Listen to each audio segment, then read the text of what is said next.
Assalamu alaikum. I hope all of you fine. Alhamdulillah. மற்றும் ஒரு இன்ட்ரெஸ்டிங்கான வீடியோவில் உங்கள் அனைவரையும் சந்திப்பதில் சந்தோஷம். இன்றைக்கி நம்மளோட வீடியோ ஒரு வித்தியாசமான வீடியோவாக தான் இருக்க போகுது. நீங்கள் ஸ்கிப் பண்ணாமல் கண்டினியூவாக எங்களோட வீடியோவை நீங்கள் பாருங்கள். நான் ஒரு கேக் கிளாஸ் நீங்கள் போனீங்கன்னு சொன்னால் என்ன எல்லாம் நீங்கள் பர்ஃபெக்டாக கற்றுக்கொண்டு வரணும்னு சொல்கிறத நான் இந்த வீடியோவில் நான் உங்களுக்கு சொல்கிறேன். இப்போ நான் உங்களுக்கு டிஸ்பிளே பண்ணி கொண்டு போகிறது உங்களுக்கு கேக் செய்யணும்னு சொன்னால் தேவையான பொருட்களை தான்.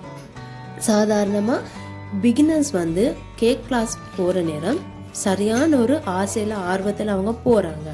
ஆனால் போனதுக்கு எல்லா கேக் கிளாஸும் அவங்களுக்கு ஒரே மாதிரி கற்றுக் கொடுப்பாங்க, பர்ஃபெக்டாக கற்றுக் கொடுப்பாங்கன்னு சொல்கிறத 100 விதமாக எங்களுக்கு சொல்லலாம்.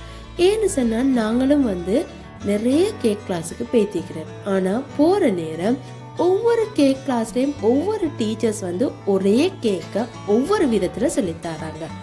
ஆனால் சம்டைம் எங்களுக்கு எக்ஸ்பீரியன்ஸில் கேக் கிளாஸில் நாங்கள் போய்த்து செய்கிற நேரம் அந்த கேக் பர்ஃபெக்டாக வரும்.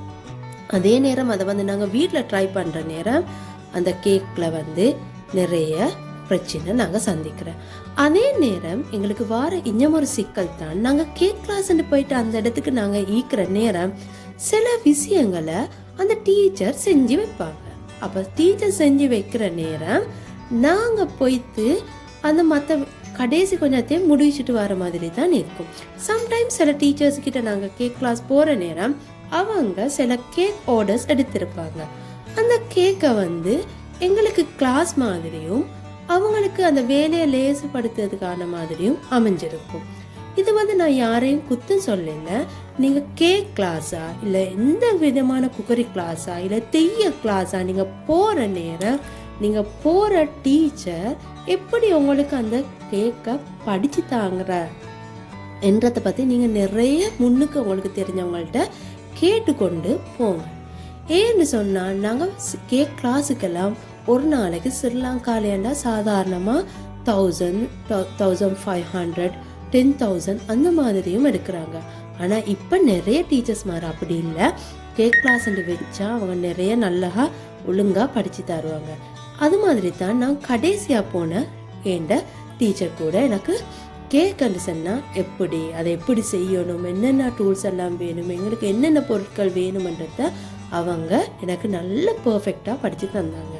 ஆனால் நான் இப்போ யாருக்குமே எனக்கு படித்து கொடுக்குற என்ற ஒரு நிலப்பாட்டில் நான் இல்லை.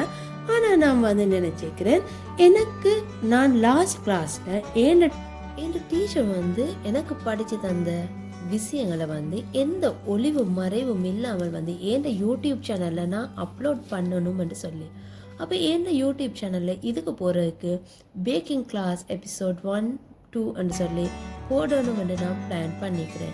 நீங்கள் இந்த சேனலை நீங்கள் சப்ஸ்கிரைப் பண்ணி பெல் ஐக்கானை கிளிக் பண்ணிக்கோங்க. நான் போடுற ஒவ்வொரு வீடியோவையும் உங்களுக்கு பார்த்து உங்களோட வீட்டில் நீங்கள் கேக் செஞ்சு பழகலாம். வாங்க வீடியோக்குள்ளே போகலாம். பர்ஃபெக்டான சாக்லேட் கேக் நீங்கள் செய்யணுமெண்டா 250 கிராம் கோதுமை மாவு எடுத்துக்கோங்க. அதோட 50 கிராம் அளவில் கொக்கோ பவுடர் சேர்த்துக்கோங்க. 2 டேபிள் ஸ்பூன் அளவு பேக்கிங் பவுடர் சேர்த்துக்கோங்க. அதோட 1/2 டேபிள் ஸ்பூன் அளவு பேக்கிங் சோடா சேர்த்துக்கோங்க. சேர்த்துக்கொண்டு இந்த கலவையை கொஞ்சம் நல்லா மிக்ஸ் பண்ணிக்கோங்க. மிக்ஸ் பண்ணி கொண்டதுக்கு அப்புறம் நீங்கள் இந்த கலவையை மாவரி ஒன்று எடுத்து சலிச்சு கொள்ளணும்.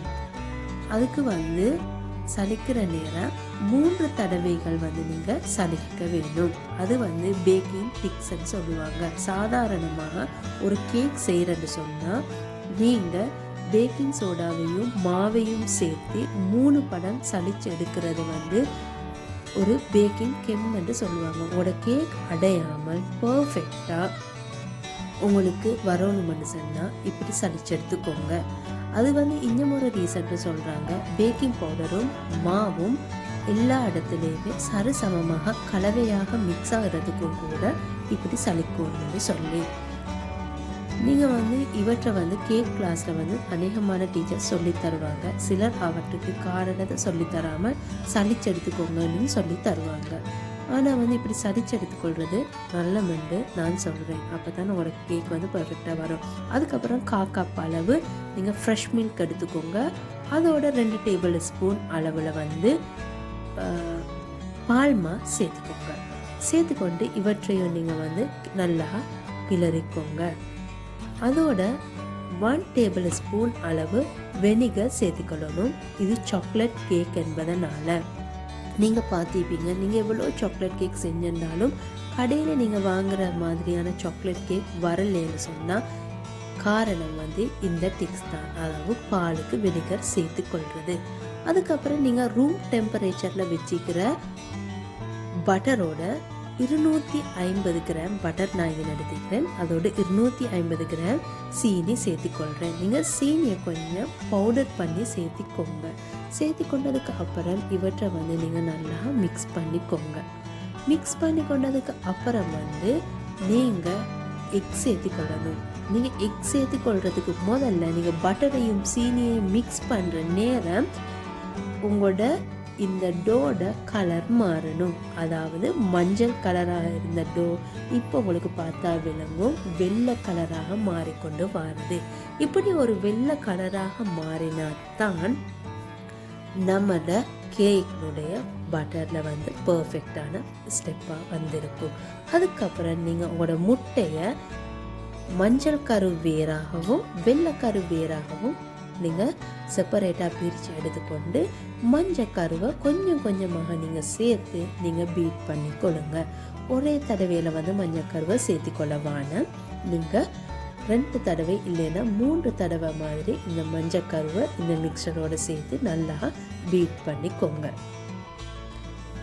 குறைந்தது ஒரு 20 நிமிடமாவது நீங்கள் இப்படி பீட் பண்ணிக்கொள்வது நல்ல. நீங்கள் கையில் பீட் பண்ணுறதா இருந்தால், இல்லை என்று சொன்னால் நீங்கள் ஒரு பீட்டரை வச்சு பீட் பண்ணிக்கோங்க. அது உங்களுக்கு ஈஸியாக இருக்கும். அதுக்கப்புறம் நீங்கள் வந்து உங்களுடைய வெள்ளை கருவை நீங்கள் வேறாக பீட் பண்ணி இதோட திரும்பவும் ஆட் பண்ணிக்கோங்க. அப்போ நீங்கள் மஞ்சள் கரு வேறாக வெள்ளை கரு வேறாக நீங்கள் பீட் பண்ணி இந்த மிக்சரோடு சேர்த்துக்கொள்கிறீங்க. சேர்த்து கொண்டதுக்கு அப்புறம் நீங்கள் நல்லா பீட் பண்ணி கொண்டு வரணும். பீட் பண்ணி கொண்டு வந்த நேரம் இந்த மாதிரி இந்த மிக்சர் ஊற்றி படக்கூடியது பதத்தில் வந்தால் தான் டோ வந்து பர்ஃபெக்ட். அதுக்கப்புறம் வந்து நாங்கள் மிக்ஸ் பண்ணி வச்சுக்கிற இந்த கோதுமை மா மிக்சரை வந்து, அதாவது கொக்கோ பவுடர் கோதுமை மா, இந்த மிக்சரை வந்து நாங்கள் சேர்த்துக்கொள்ள போகிறோம். சேர்த்துக்கொள்கிற நேரம் நீங்கள் ஒரே அடிக்கா வந்து சேர்த்துக்கொள்ளவான, நீங்கள் மாவை கொஞ்சம் கொஞ்சமாக நீங்கள் சேர்த்துக்கோங்க. அப்படி சேர்த்துக்கொள்கிறது தான் உங்களுக்கு இந்த மிக்சர் வந்து பர்ஃபெக்டாக வரும். நீங்கள் 250 கிராம் கோதுமை மா 50 கிராம் கொக்கோ பவுடர் எடுத்துக்கிறதுனால இது கொஞ்சம் குவான்டிட்டி கூடுதலாக தான் நிற்கும். அதனால தான் நான் சொல்கிறது ஒரே அடிக்காக சேர்த்துக்கொள்ளவான, கொஞ்சம் கொஞ்சமாக சேர்த்துக்கோங்கன்னு சொல்லி. அடுத்ததாக வந்து உங்களோட சாக்லேட் கேக் டேஸ்டாக வரதுக்கு இன்னும் ஒரு இன்க்ரீடியன்ட் தான் இன்ஸ்டன்ட் காஃபி. இன்ஸ்டன்ட் காஃபி நீங்கள் ஒரு 1/4 கப் அளவு சேர்த்துக்கோங்க. இன்ஸ்டன்ட் காஃபி 1/4 கப் அளவு சேர்த்துறதுக்கு காரணம் அப்போ தான் எங்களோட சாக்லேட் கேக் கடையில் வாங்குற மாதிரி டேஸ்ட் வரும். இது ஒரு சீக்ரெட்டான ஒரு இன்க்ரீடியண்ட்டாக இருக்குது சில சாக்லேட் கேக்கில். அடுத்ததாக வந்து பால். இந்த பால் இப்போ உங்களுக்கு தெரியும் திரண்டு வந்த மாதிரி இருக்கும். இந்த திரண்டு வந்த பால் தான் நம்மளோட கேக்கை வந்து பர்ஃபெக்டாக ஆக்குறது. அது டேஸ்ட் கூட உங்களோட கேக்கில் பார்க்கலும் வித்தியாசமாக இருக்கும். யாராலையுமே செல்லல டேஸ்ட் எப்படின்னு சொல்லி அவ்வளோ பர்ஃபெக்டான சாக்லேட் கேக்காக இருக்கும். அதோட நீங்கள் 2 டேபிள் ஸ்பூன் அளவு வெண்ணிலா எசன்ஸ் சேர்த்துக்கோங்க. அதுக்கப்புறம் வந்து உங்களோட மிக்சரை வந்து உங்களோட பேக்கிங் ட்ரேயில் வந்து நீங்கள் சேர்த்துக்கோங்க. நீங்கள் பேக்கிங் ட்ரேயில் வந்து உங்களோட டோவை சேர்க்குற நேரம் நீங்கள் சில டிப்ஸை வந்து நீங்கள் ஃபாலோ பண்ணிங்கன்னு சொன்னால் உங்களோட வந்து கேக் வந்து பேக் ஆகி வர நேரம் நல்லா நீட்னஸாக வரும். அதுக்கு முதலாவது ஸ்டெப்ஸ் தான் நீங்கள் வந்து உங்களோட கேக்கில் நடுப்பகுதியை வந்து நீங்கள் கொஞ்சம் குழியாகவும் மற்ற ஏனைய பகுதியில் வந்து சரிசமமாகவும் வந்து நீங்கள் கேக்கில் பரத்திக்கோங்க. அதுக்கப்புறம் வந்து உங்களோட அவனை 15 நிமிடம் ஃப்ரீ ஹீட் பண்ணிவிட்டு 180 பாகையில் 40 நிமிடம் உங்களோட கேக்கை பேக் பண்ணிவிடுங்க. இப்போ பாருங்கள் உங்களோட பேக் வந்து நல்லா பர்ஃபெக்டாக பேக் ஆகி வந்திருக்குது. அதே நேரம் வந்து உங்களோட கேக்கை வந்து நீங்கள் கொஞ்சம் நேரம் கூல் பண்ணி தான் எடுக்கணும்.